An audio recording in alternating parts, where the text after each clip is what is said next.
cartoons, and more. Don't miss it. Member FDIC. The CBS Radio Mystery Theater presents...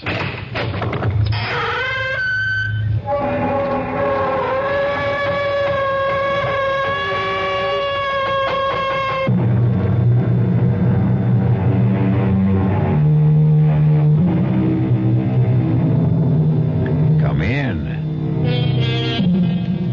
Welcome. I'm E.G. Marshall. Welcome to the sound of suspense. Welcome to the fear you can hear.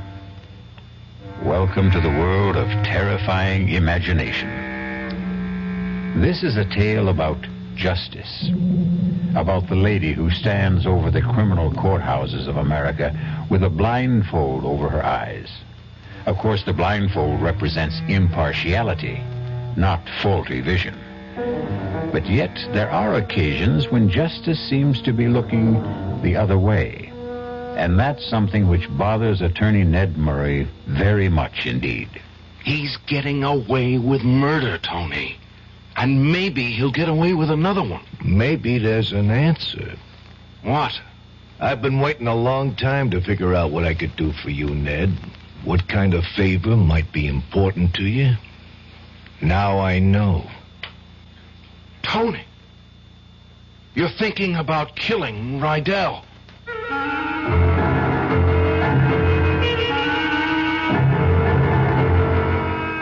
Our mystery drama, After the Verdict, was written especially for the Mystery Theater by Henry Slessor and stars Tony Roberts. It is sponsored in part by new sugar-free Diet 7-Up and by the Kellogg Company, makers of Kellogg's Special K cereal. I'll be back shortly with Act One. And now, another story of the ball and chain, as Kellogg's Special K presents The Library. Welcome to the public library. May I help you, sir? Yes, I'd like to check out... I'd like to check out Famous Laundromats of the World by Audrey Schnorbart. Sir, excuse me, but isn't that ball and chain you're wearing just like the ones they use in the Kellogg's Special K commercial? This ball and chain? Shh. Yes, that one. How are you going to get rid of it? Well, you know, lots of good exercises, and by eating smart at every meal, starting with the Special K breakfast. Don't you have to watch your calories? Yes, and the Special K breakfast is less than 240 calories. Less than 240 calories? Shh, right. A 1-ounce bowl of high-protein Special K, 4 ounces of skim milk, tomato juice, and coffee. It's really tasty, and it's going to help me get rid of this ball and chain. I'd say it's long overdue, get it? Your happy ending could begin with the Special K breakfast from Kellogg's. Who knows how to help you solve your shopping problems? The Better Business Bureau knows. Wednesday, 10 o'clock. I'm back at the office working on the case when my secretary brings me the mail. Thanks, kid. The usual stuff. Then I see it. It's addressed to me, resident. Inside, a fake rabbit's foot. The pitch, a $2 donation or send back the rabbit's foot. My problem, what to do about it. I'll help you with good advice from the Better Business Bureau. Oh, yeah? Spill it. If you receive unordered merchandise in the mail, you are under no obligation to return it or pay for it. Thanks, pal. You're okay. Just another consumer tip from your Better Business Bureau.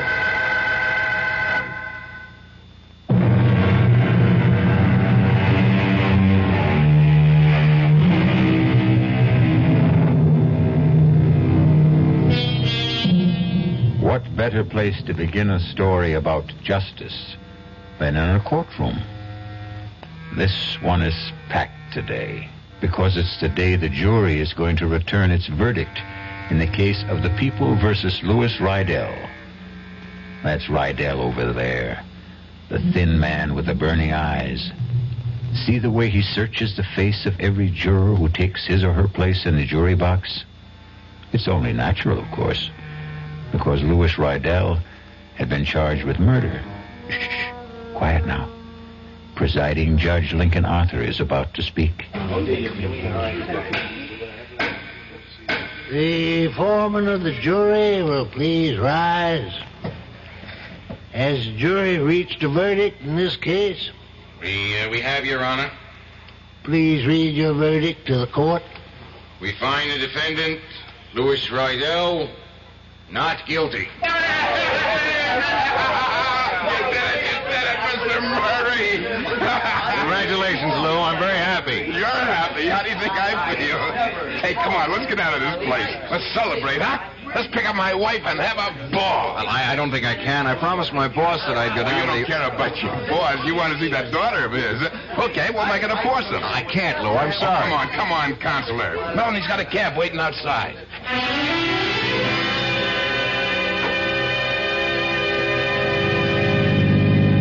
Boy, did I read those faces wrong. I thought, that's a hanging jury if ever I saw one. The only one I was worried about was that little old lady with the blue hair. You just can't tell about a jury from their faces. My last case, well, I thought they all looked friendly, but I lost. You won this one, Mr. Murray. I bet that boss of yours is real pleased.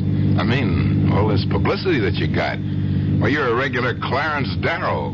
Look, Lou, we don't really have to talk about the fee settlement now. Why don't you and Melanie just go out and drink up a couple of bottles of champagne? Oh, Lou doesn't drink, Mr. Murray. Lou doesn't have any vices. Do you, Lou? I want to get the money settled, counselor. Melanie here doesn't like to hear about money. She just likes to spend it. We'll drop her off at home. Hey, you promised to take me someplace. Wait for me at home, Pumpkin. Oh. Daddy will be there just as soon as he settles things with his lawyer. Okay? What choice do I have? I'll be home in an hour or two, and we'll go out to dinner.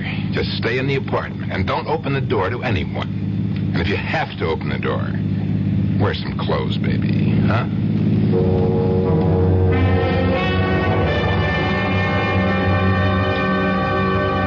Yeah, this is a nice little office you got here, Mr. Murray. Only, strikes me as kind of small, isn't it? It's big enough, Lou. I mean, compared to that big office down the hall, Mr. Ostraw's. Mr. Ostrow is the senior partner of this firm, Lou. Well, maybe when you marry his daughter. You are going to marry that chick, aren't you? Let's get down to business, okay? I mean, the way she was hanging around that courtroom every day of the trial, I figured she was pretty stuck on you. Lou, this meeting was your idea. You said you could manage to pay about $150 a month, and that's perfectly fine with me. Sure, Mr. Murray, anything you say. We could have settled this in the taxi. I guess I just didn't want to face Melanie for a couple of hours. I needed an excuse. You understand? I suppose so. She's beautiful, isn't she? Mrs. Rydell? No, yes, she's very lovely. She can't help herself, you know. The way men bother her all the time. They look at her, and right away they get ideas. It's not her fault. No. She's not smart about it, though. She doesn't know the way men think. Like the way she answers the door sometimes in that sloppy housecoat. She gives people ideas. Like that kid Yost. I feel sorry for that kid, you know? I know you do. It's just too bad that he got himself mugged the day after you threw him out of the house. You wouldn't have gone through all this. You wouldn't be owing me $150 a month. Yeah, I feel sorry for him. Kid delivers the groceries every day, gets the same eyeful every day. His tongue must have been hanging out. Lou, I really have to get on home. I've got a party at my boss's house tonight. But just the same, I'd do it again. That's the way I am. When a guy touches my wife, I get a red fire in my brain, and I can't stop myself. Now, I owe you a lot, Mr. Murray. More than money. Well, forget it. Just learn to keep your temper. I really killed that boy, you know? What did you say? I killed him, Mr. Murray. I waited for him in the hallway the next day, and I grabbed him. He was a scrawny kid. It was like wringing in the neck of a chicken. I'd do the same thing again, Mr. Murray, to the next guy who bothers my wife. They've got to learn.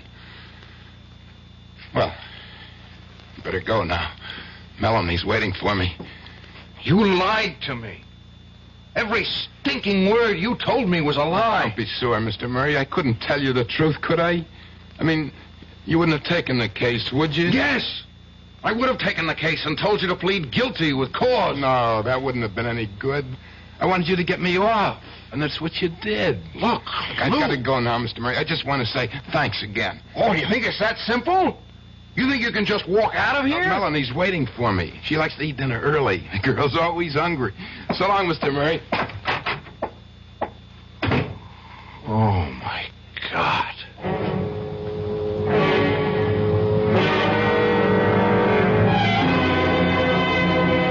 Light on the ride, more on the... Ned! Ned, for the love of Mike, where you been? Sorry I'm so late, Mr. Ostrom. Who do you think this party's for, anyway? Well, come in. Karen's going out of her brain waiting for you to get here. This one looks like quite a crowd. Well, they're all in your pocket tonight now, Ned. All right, everybody, hold it.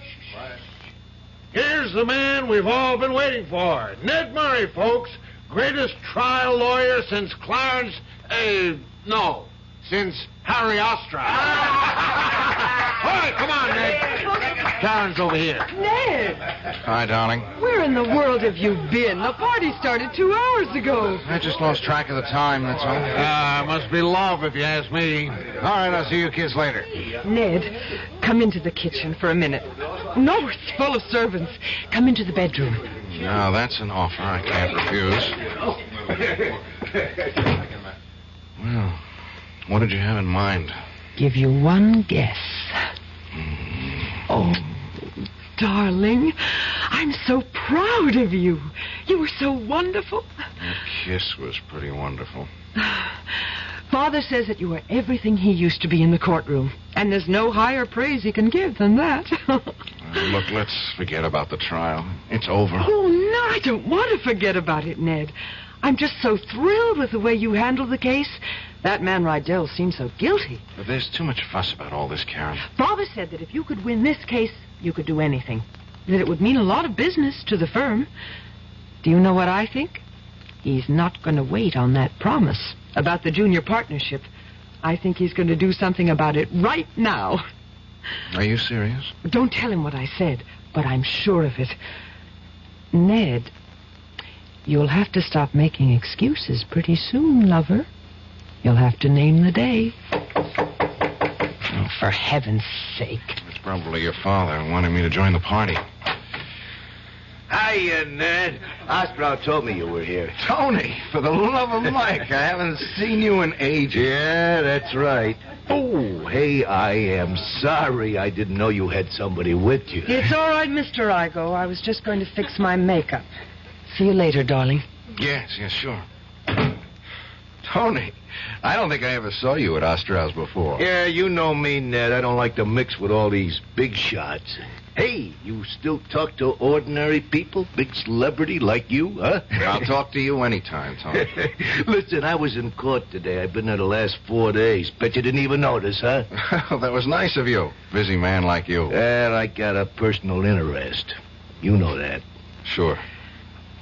Tony... I was real glad you won, kid. Reminded me all over again what you did for me 2 years ago. Get me off that murder rap. It was like seeing the whole thing again. It wasn't the same, Tony. For one thing, you didn't kill it. I mean, come on, let's go out and get a drink. Not for me. Since I seen you last, I got me an ulcer. That's the price of success, you know, in my business, just like yours. That's too bad. You know something, Ned? You don't look so healthy yourself. I'm okay. You look great in that courtroom, only now... Yeah, you don't look like a guy who won a case. You look like a loser. I'm just tired. Let down, you know. Yeah, sure. Hey, look, Ned, you remember what I told you once, huh? You got any troubles you can't handle, I want to hear about them. You got a favor coming from me, and it bothers me not to pay off. That was a long time ago. You don't owe me anything. I keep good books. Don't tell me who I owe. Hey, go on, Ned. Find that girl of yours. Maybe she can cheer you up, huh? Tell you the truth, Tony, I need a couple of minutes all by myself. You know how it is. Huh? Yeah, sure. I know how it is. Sometimes too much is too much. Yeah, that's right. See you around later, kid. Okay? Yeah, later. Sometimes too much is too much. I really killed that boy, you know. He killed him. He killed him, and I let him get away with it. I killed him, Mr. God. I'll do the same thing again to the next guy who bothers my wife. I'll do the same thing, Mr. Murray. The same thing.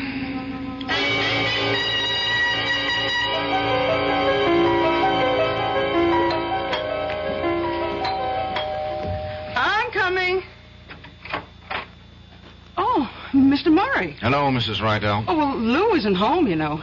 Oh, he went to see Mr. Fleming about going back to the company. I knew he wasn't home. May I come in anyway? Oh, yeah, sure. Look, do you think Lou will have any trouble? I mean, getting his old job back? You know, he was their best salesman before the trouble happened. They won't hold it against him, will they? I don't know. I want to ask you a few things. Yeah? Oh, well, sure. Mrs. Rydell, before the trial, you told me your husband was the jealous type. Yeah, that's right. But you said there was never any reason for his jealousy. But do we have to go through that again? The trial's over, isn't it? Please, it's more important than you think. Why? This delivery boy, Yost. I tried to underplay Lou's anger about him in court, but he was really pretty sore about the pass he made at you, wasn't he? But I told you all that. Yes, Lou was sore. Sore. He was crazy. I didn't even want to tell him about the kid because I was afraid he'd... Well, you know... Mrs. Rydell, the trial is over, just as you said. Nobody can charge Lou with the same crime again. That's the law in this state. So you've got nothing to lose by telling me the absolute truth. About what? Lou did kill that boy, didn't he? Hey! He waited for him the next day and choked him to death. That's a dirty lie. How could you, of all people... All right. Maybe you didn't know the truth. Maybe you believed your husband the way I did. You get out of here, mister. Please, I'm not through. The reason I know this is because Lou told me himself yesterday in my office. Lou isn't going to change because of the trial. He's an insanely jealous man, and he might very well do the same thing again. Oh, you're awful. I thought you were so nice, Mr. Murray, but you're terrible. I had to let you know how things are with Lou. He got away with murder, and that makes me sick to my stomach. There's not much I can do about it, but maybe you can do something, Mrs. Rydell. Me? You can be careful. Do you understand? No. You've got to make sure he never has any reason to be jealous. Listen, if you think I play around... Even if he misunderstands your behavior, somebody else might get Lou's hands around his throat. It might even be easier for him the next time. He got away with it once. Please, Mrs. Rydell, for his sake. All right, for mine. Don't make your husband kill again.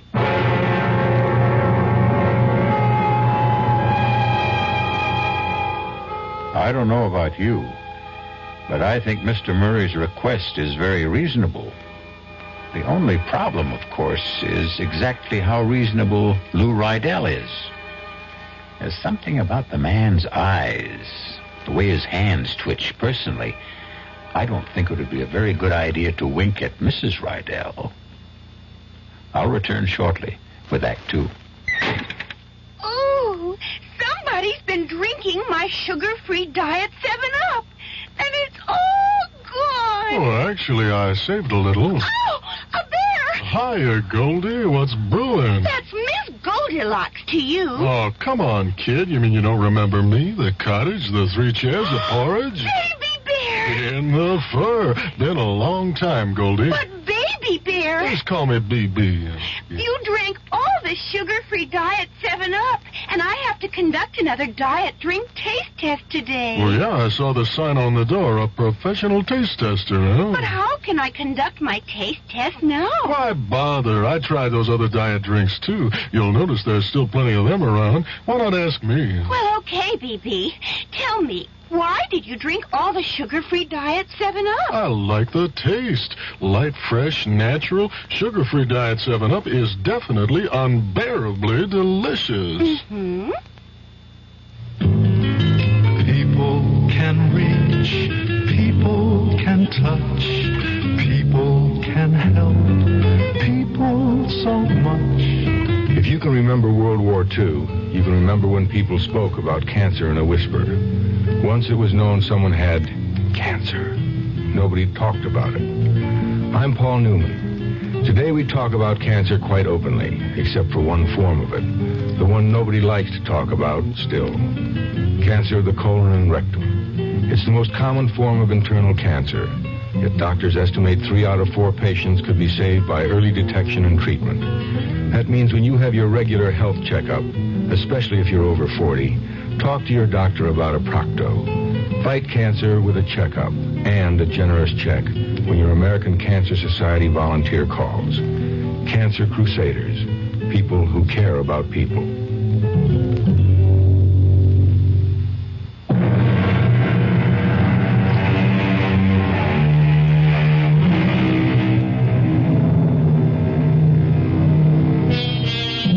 And now here's Act 2 of After the Verdict. It's a bright, sunny morning. The kind of morning that fills promising young men like Ned Murray with enthusiasm for life. After all, he has everything going for him. A fine career ahead, marriage to a lovely young lady who also happens to be the boss's daughter. And even if his recent triumph has turned a bit sour, it was still a triumph, wasn't it? But as Ned Murray goes to see Harry Ostrow, he finds the sun isn't shining in the big corner office. The shades are drawn. His boss's face is a thundercloud. You wanted to see me, Mr. Ostrow? Yes. Come in and shut the door. Hello, Mr. Murray. Nice to see you again. Hello, Lou. What are you doing here? Mr. Rydell's told me something I find hard to believe, Ned. I said he must be mistaken, but he swears it's true. Did you go to see Mrs. Rydell yesterday? Yes. Why did you think it was necessary to do that? I had something I wanted to tell her. It was strictly an unofficial visit. You told her I was guilty. You went up there deliberately just to frighten her. I ought to sue you for what you did, Mr. Murray. Lawyer or no lawyer. What kind of nonsense is this, Ned? You didn't say any such thing, did you?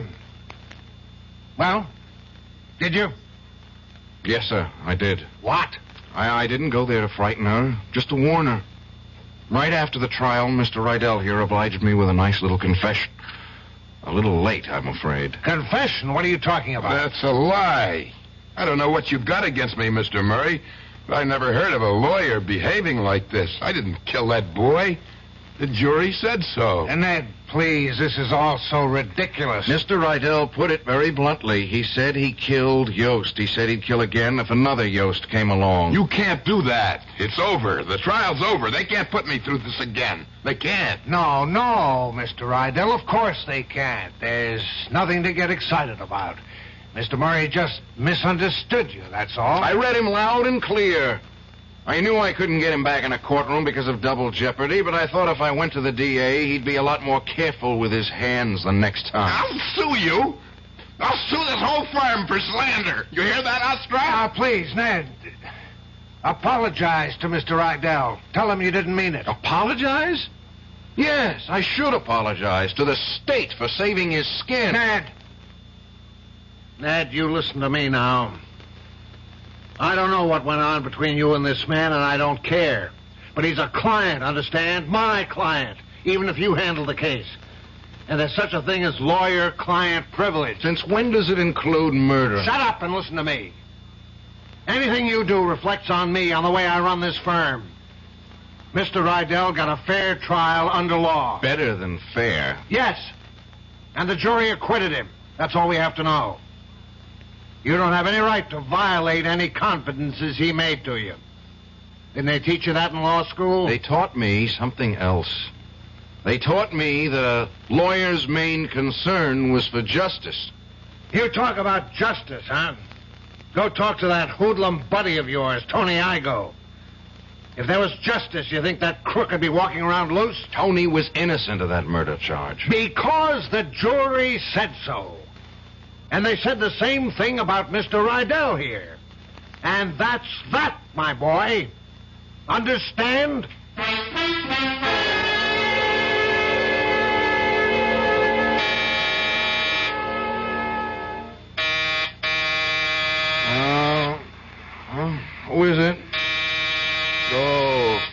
Pete's sake, can't they let a guy get some rest in his own home? Well, have I caught you with the blonde? You caught me with a bottle. And just in time, obviously. Well, the least I can do is make sure you don't drink alone. Not enough for the two of us. Even if I give you this? What is it? A present. Open it.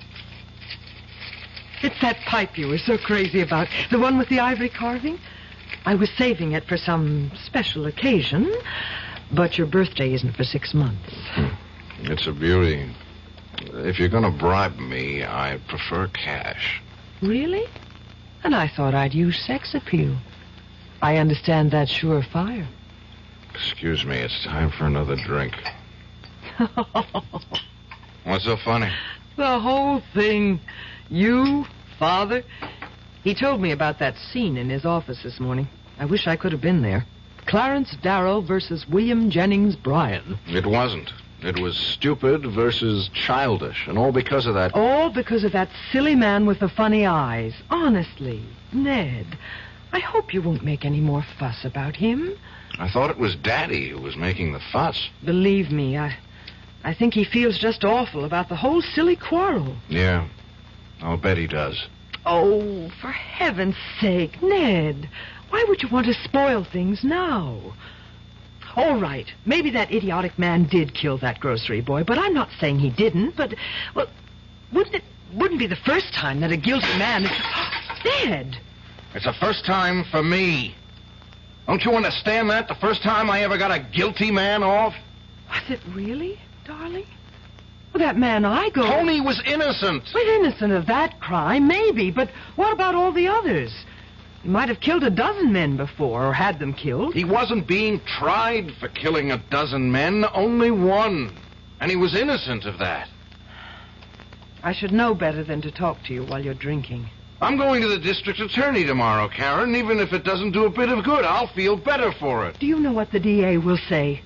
He'll say you're a fool. I don't care. You haven't got a shred of proof. Not a shred. And all the proof in the world wouldn't put Lou Rydell back on the stand. You know that, don't you? If you go to the DA tomorrow, you can find yourself another connection. What? What was that? Oh, I'm sorry, Ned, but he did say it. And I know my father. I know he never says anything he doesn't mean. What about you, Karen? What about the connection between me and you? I waited long enough for you to get serious about me, Ned. I can wait a little longer until you come to your senses. And that's the real bribe, isn't it? Hey,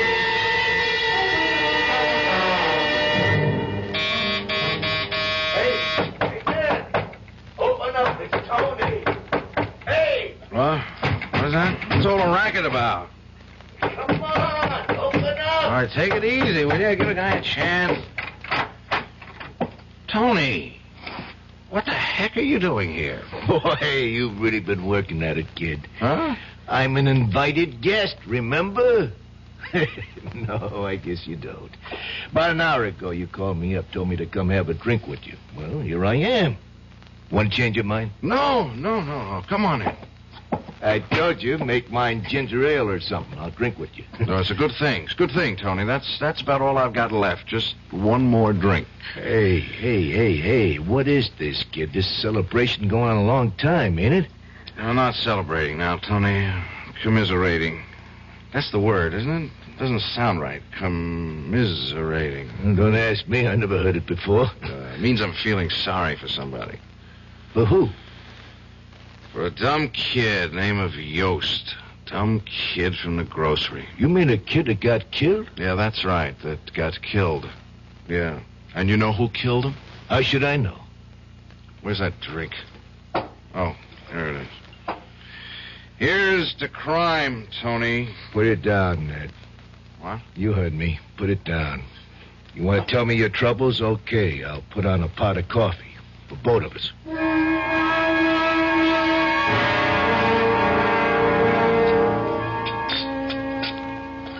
That make you feel any better? No. Well, give it time. Tony, were you listening to me? Did you hear what I told you? Yeah, I heard you. This guy, Rydell, is a kookaboo. He's getting away with murder, Tony. And maybe he'll get away with another one. Nah, next time will be different.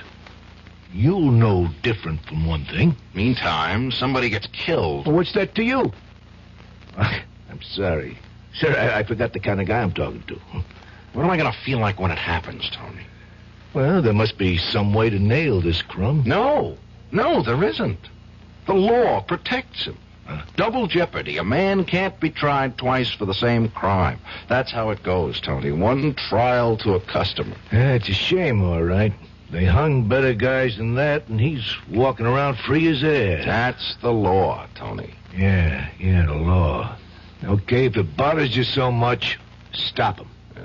Tell me how. Everybody else has to pay the penalty, right? Why not him? It's too late. It's too late, Tony. For the law, maybe. Huh? Want some more coffee? No. I think I'll get myself a cup. Yeah, maybe there's an answer. What? I've been waiting a long time to figure out what I could do for you, Ned. What kind of favor might be important to you. Now I know. How do you mean, favor? Well, it won't be just for you. I'd be doing everybody a favor, the whole state, right? Only when it happens, I mean it for you, Ned. Remember that.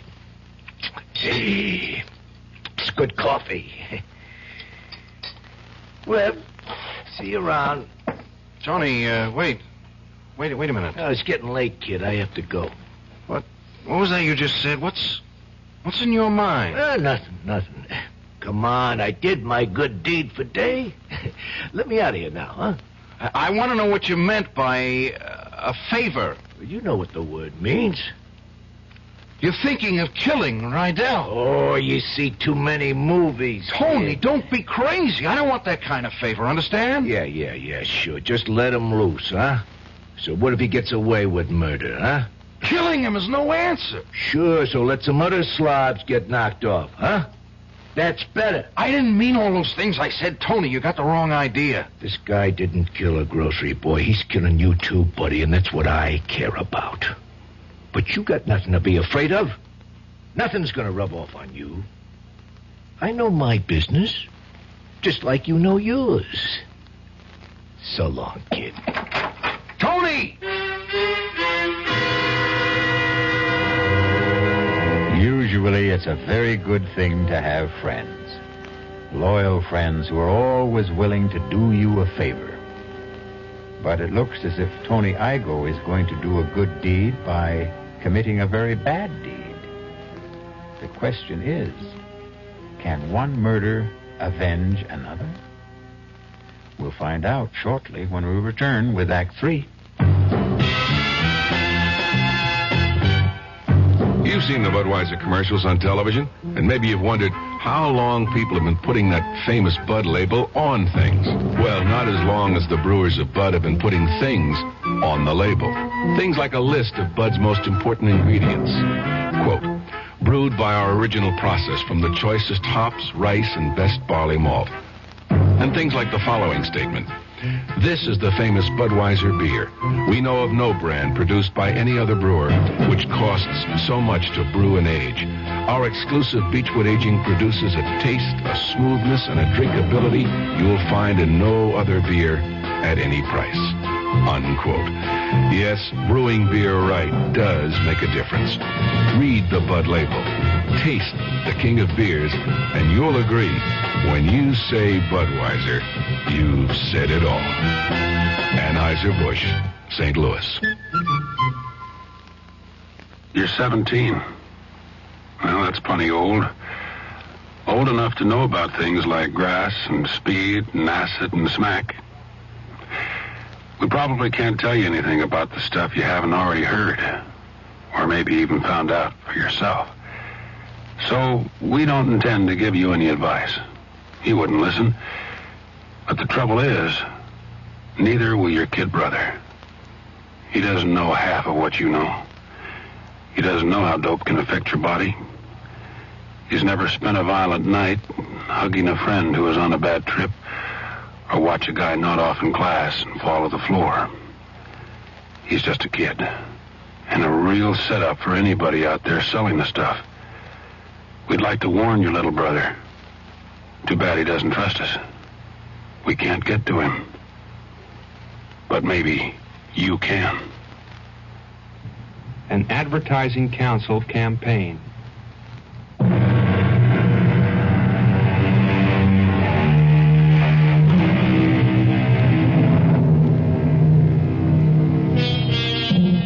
Now, the last act of After the Verdict. Listen closely. Here's a sound we don't hear very often.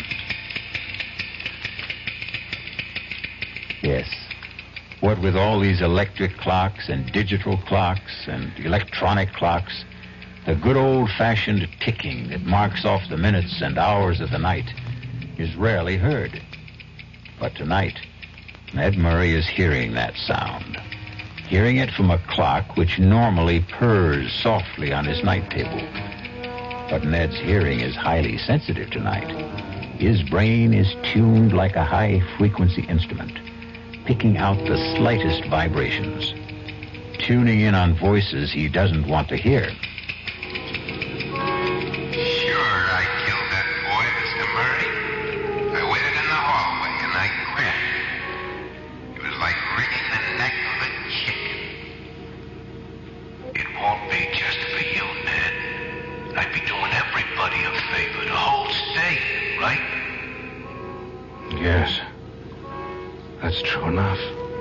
They hung better guys than that, and he's walking around free as air. Yes. Everybody has to pay the penalty, right? Why not him? Yes. That's true. Why shouldn't he pay? A man is murdered. A murderer has to pay. Tony is right. He's right. Hello? How are you, darling? I'm all right. I'm in bed. Oh, I'm sorry. Did I wake you up? No, I was just lying here. You're not sick, are you? No. Well, it's only 10:30. I didn't think you went to bed so early. I did tonight. You're angry with me, aren't you? No, Karen, I'm just tired. I drank too much. Oh, I knew you'd do that. Ned, I'm so mixed up. Well, what's there to be mixed up about? The choices are pretty clear, aren't they? Are they? Not to me, they aren't. I don't think things are ever that simple, especially when it comes to law. Just ask your father. He knows all about the law. He knows how to make money at it. That proves it. That isn't fair, Ned. No, I suppose it isn't. Don't you remember what he used to say? That if the time ever comes when right and wrong are absolutely clear, there won't be any need for lawyers. Your father didn't say that, Karen. He was quoting someone. Who? Judge Lincoln Arthur, as a matter of fact, the judge at Rydell's trial. Well, it makes very good sense to me. Yeah. Judge Arthur always made sense to me, too. Karen, do you mind if I hang up now? Then you are angry. No. It's just that I have to make a call. A very important call. All right, Ned, but will you call me tomorrow? Yes. If there is one. Good night, Karen.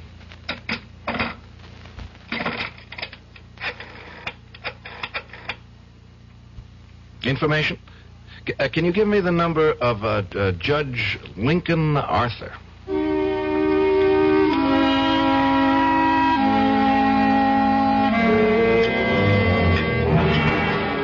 Sure you don't want any wine, Ned? No, Judge, thanks. I've sworn off that stuff for the duration of my life. Sounds like you had yourself a party. Is that when you came up with this parable? Isn't that what you called it?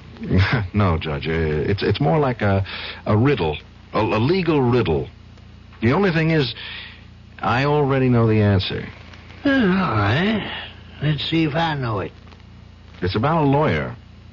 A criminal lawyer who defends somebody for murder and does it successfully. He's convinced of his client's innocence, understand?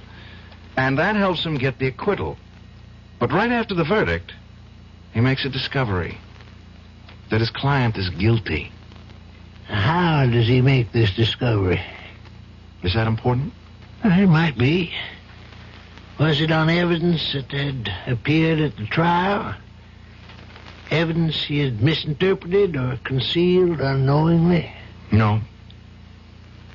It was a confession. How does he obtain this confession? It's given to him, unsolicited by his client. Why? I don't know. Perversity, pride, ego. Anyway, he knows the truth about his client. And he knows something worse. That the man is more than capable of committing a similar crime. In fact, he boasts of the possibility almost gleefully. Any witnesses to this confession? No. And when he's confronted with it, the client denies ever having made it. You're not asking a legal question, Ned. I'm sure you know where your hypothetical lawyer stands legally. In the middle of nowhere. Is this a moral question, maybe? Well, you might say that. I mean, if you were that lawyer, Judge, what would you do? If I were that lawyer, Ned, and if I were your age, I suppose I'd do what you're doing now. I'd get angry. With my client, with myself, maybe even with the law. But if I were practicing now, I think I'd feel different. How different? I wouldn't feel anger. Only pity. Pity? For a man like that? Yes. Exactly for that kind of man. Man who feels a compulsion to confess must have felt a similar compulsion to kill. They're symptoms of the same disease, Ned. And if there's one thing the law has learned in this century, it's the ability to feel compassion for the emotionally disturbed.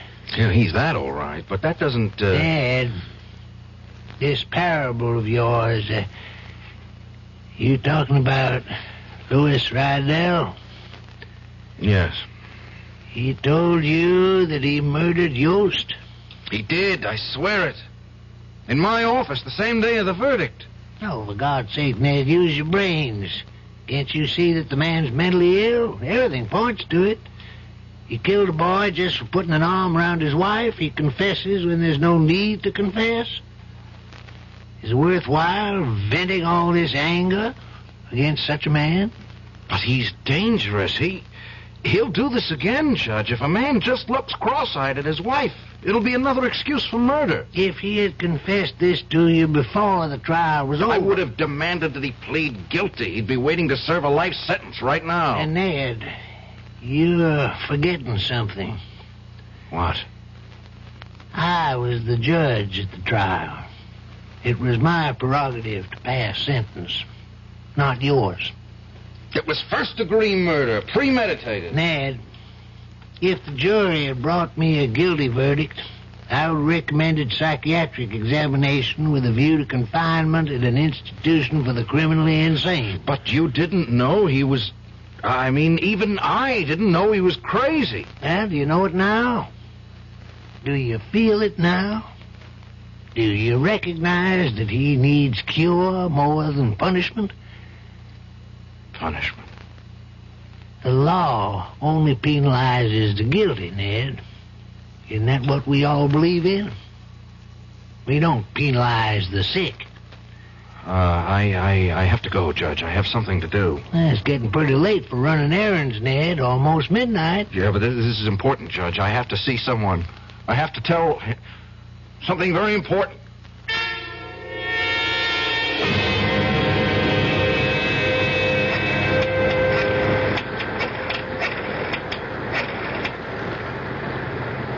Hello? Is this Lucerne Dispatching?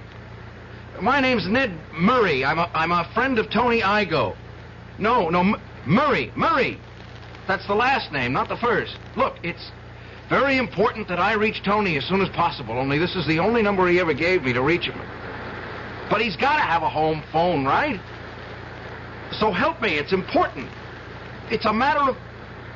Look, who am I speaking to? Lady, please, I'm in a phone booth and it's pouring like hell and I'm getting soaked. No, I'm sorry. I didn't mean to talk to you that way.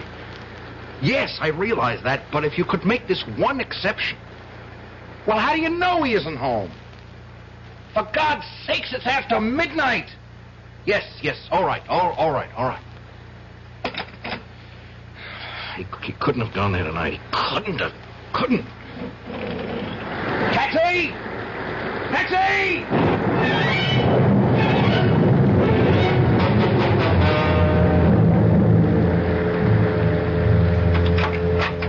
Lou, is that you?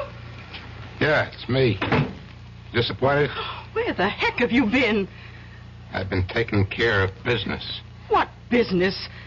Since when do you sell shoes in the middle of the night? I was taking care of some competition. That's what I was doing. What are you talking about? Go on, pretend you don't know. But I don't know. I don't know what you're talking about. You know something, Melanie? You make a rotten liar. I'm not lying. For God's sake, Lou, will you stop staring at me like that? I'm looking at you the way other men look at you.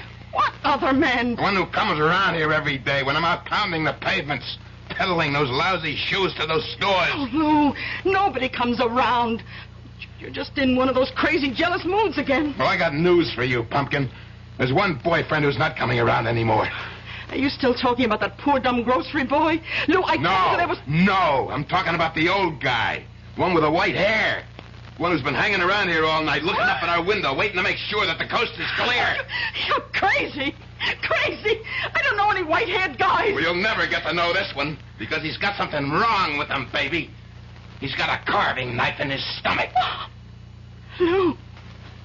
Oh, my God, no. Lou, you didn't. Yes, I did.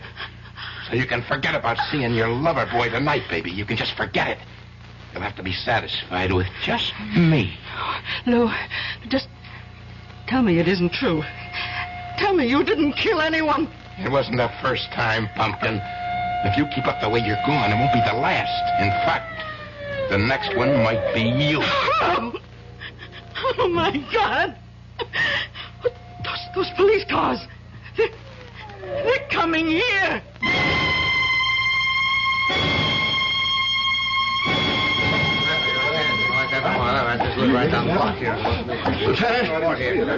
Lieutenant Gerhardt. Oh, hi, Ned. What are you doing here? What's going on?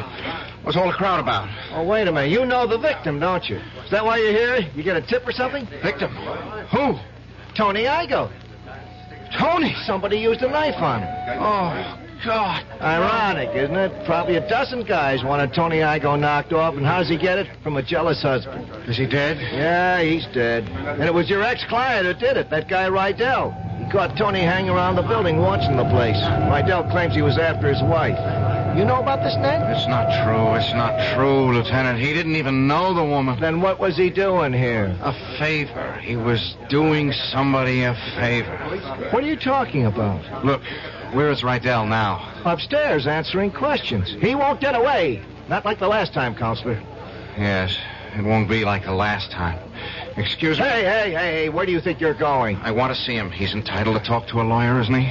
You must be nuts yourself. Half a dozen witnesses saw him do it. Can I go up, Lieutenant? You mean you'll defend that screwball again? He's out of his mind. Don't you know that? Yes, I know. And that's what I'll try to prove. Now, will you please let me see my client?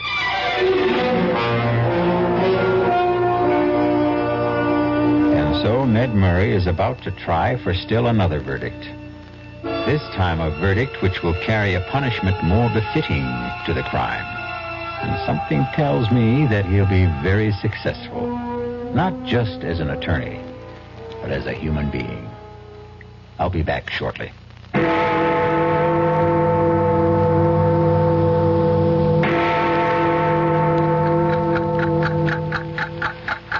The time has come for action. Birth defects are forever unless you help. A time to be born, a time to die. The March of Dimes fights birth defects. A time to heal. Through medical service programs, scientific research, a time to and public education. These are the times that try men's to souls. protect the bodies and minds of our children today and That's why tomorrow. it's time for a change. So much to do. So little time. We must see to it that every child is born healthy, whole, Now is perfect. the time for all good men to come to the aid of the March of Dimes in its drive to prevent birth Make defects. time stand still. Wake up. It's later than you think. Remember, birth defects are forever unless you help. The time has come for The time has come for action. Give to the March of Dimes.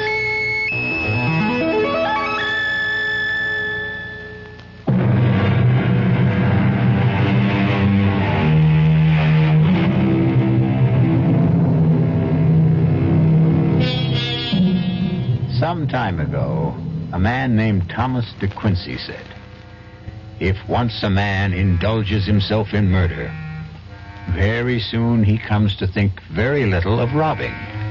And from robbing, he comes next to drinking and Sabbath breaking, and from that to incivility and procrastination." Let that be a lesson to all of you. This quotation and this story have come to you through the courtesy of our Radio Mystery Theater. Our cast included Tony Roberts, Joseph Julian, Bryna Rayburn, Barbara Caruso, Robert Dryden, and Sam Gray. The entire production was under the direction of Himan Brown. And now, a preview of our next tale. I take it you are referring to Miss Helene Friend? Where is she? Back at her hotel. I had her sent back immediately. We did not want to speak to her, just you. Okay. You have the floor, Mr. Coladanos. Colladinus, Monsieur Nash. It is an old name. In my country, a revered name. I'll do my best to remember. Well, continue. A question, monsieur. Why are you in France? As we say at home, none of your business. I like you, Monsieur Nash. You are refreshingly candid. You are working for FNB. You are a trusted, intelligent worker, well thought of. Thanks for the information. When I get back, I'll put in for a raise. If you get back, monsieur. If you get back. Radio Mystery Theater was sponsored in part by Anheuser-Busch Incorporated, brewers of Budweiser. This is E.G. Marshall inviting you to return to our Mystery Theater for another adventure in the macabre. Until next time, pleasant dreams.